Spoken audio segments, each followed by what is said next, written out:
Let us together pray the sixth novena to St Ignatius of Loyola, and our theme shall be Paris, Companions on Mission. In the name of the Father, and of the Son, and of the Holy Spirit. Amen. Introduction. St Ignatius was the heart and soul of the group of friends. His companionship nourished the rich humanity of their bond in his day-to-day relations.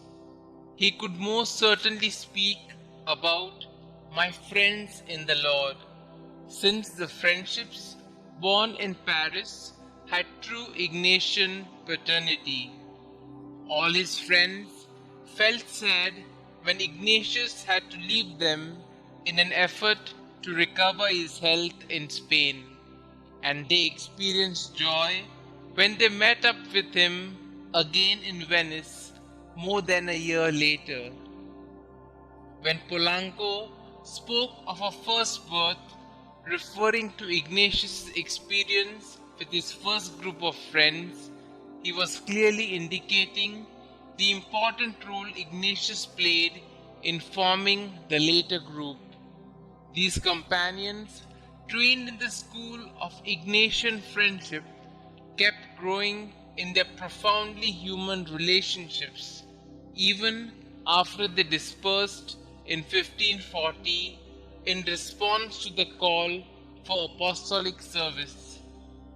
During today's novena, we shall pray for the grace that we grow in union of minds and hearts in the service of the Almighty God, like Ignatius and his companions. Opening prayer. God, our Father and Mother, we thank you for bringing us together as friends in the Lord. Fill us with the renewed zeal and vigor to toil in the mission you have given us. Bind us all in your love and kindness to lead a life worthy of our calling. We make this prayer through Christ our Lord. Amen. A reading from the Gospel according to St John, chapter 15, verses 12 to 16. This is my commandment, that you love one another as I have loved you. Greater love has no one than this, to lay down one's life for one's friend. You are my friends if you do what I command you. I no longer call you servants, because a servant does not know what his master is doing. Instead, I have called you friends, for everything that I learned from my Father I have made known to you. You did not choose me, but I chose you. I appointed you to go and bear fruit, fruit that will last. Let us pause for a few moments and reflect on this reading, and reflecting on the Ignatian meaning of friendship and friends in the Lord.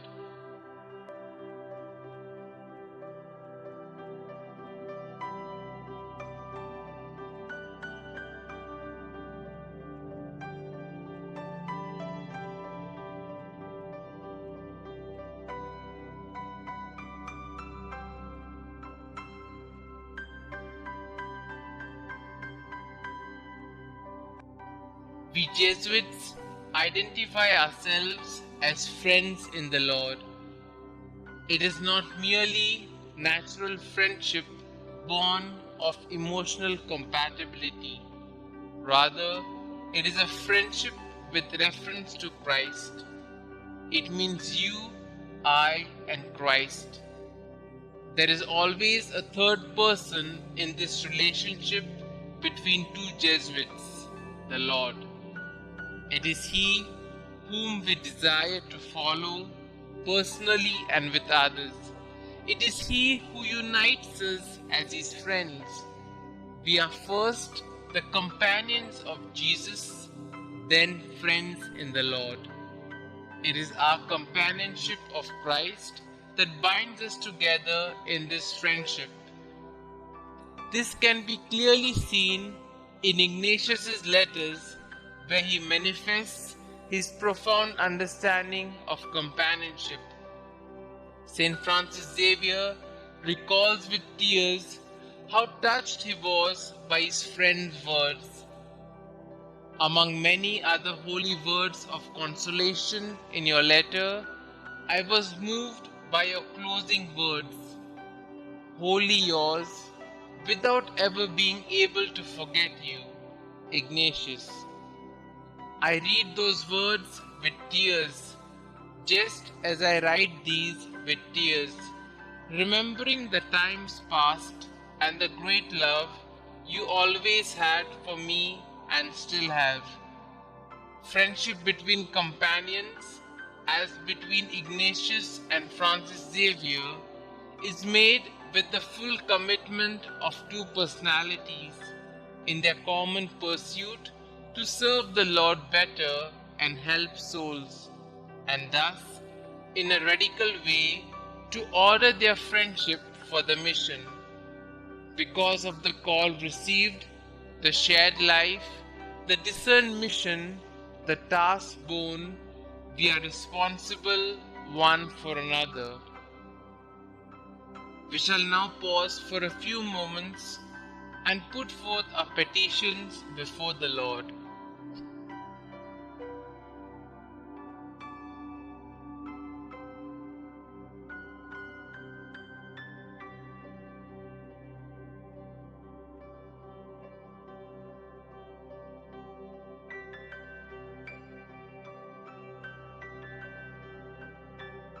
Our response shall be, Lord, bind us together in your love.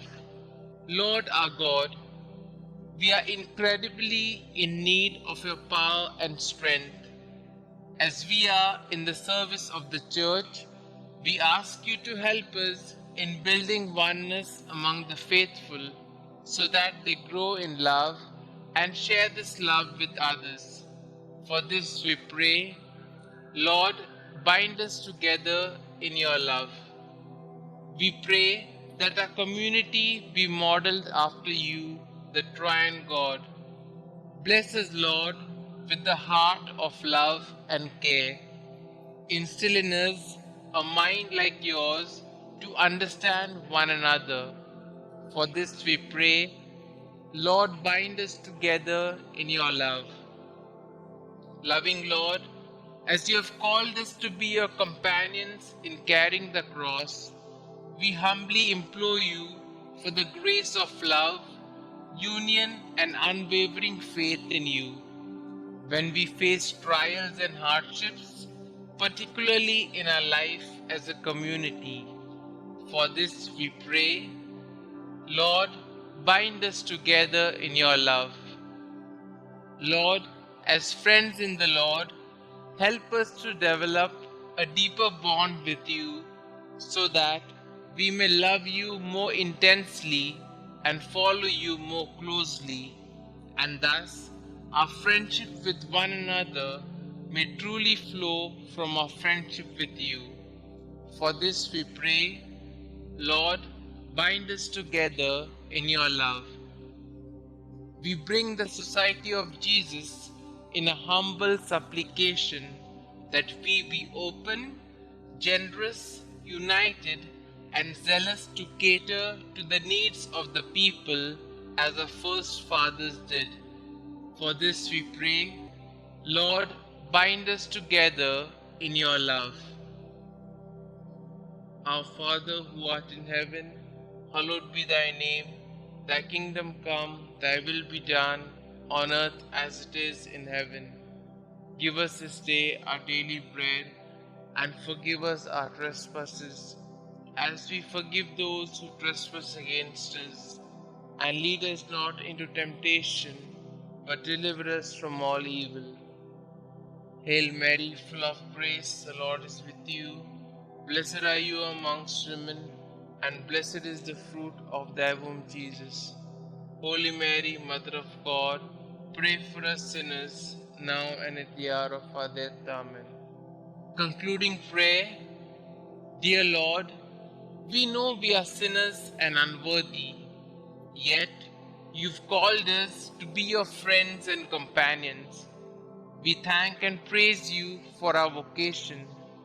We pray, grant us the bond of love and communion that was with Ignatius and his first companions. Bind us together with bonds of acceptance, affection, encouragement, and team spirit rooted in you, that we may be able to fight a good fight under the banner of your cross as friends in the Lord. We ask this through Christ our Lord. Amen. Glory be to the Father, and to the Son, and to the Holy Spirit, as it was in the beginning, is now, and ever shall be, world without end. Amen.